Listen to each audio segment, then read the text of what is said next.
I'm over here to talk about separation. A lot of people are separated from Christ. There's a barrier between them and Jesus Christ. There's a big barrier. There is a barrier between people and Jesus Christ.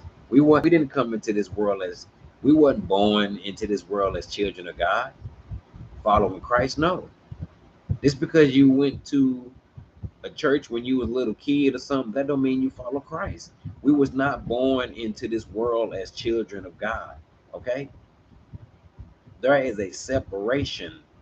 There's a big separation. There's a barrier between people and Jesus Christ. There's a barrier. In this world today, there is a lot of people who are separated from Jesus Christ.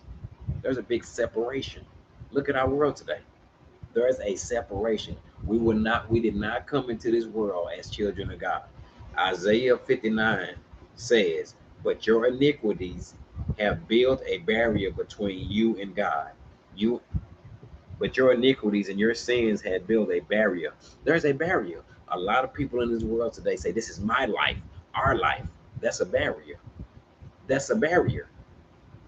So he says, but your iniquities have built a barrier between you and God, you and your God and your sins.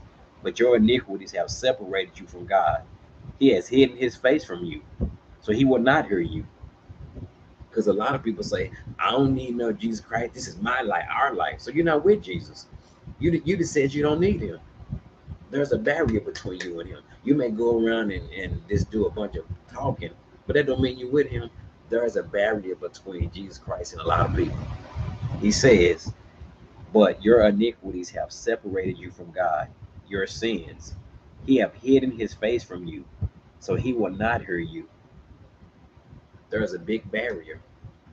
A lot of people say they don't need Jesus Christ. They don't want a relationship with Christ, so there's a big barrier. There's a barrier. There's a barrier. That's Isaiah 59, verse 2. Bye bye.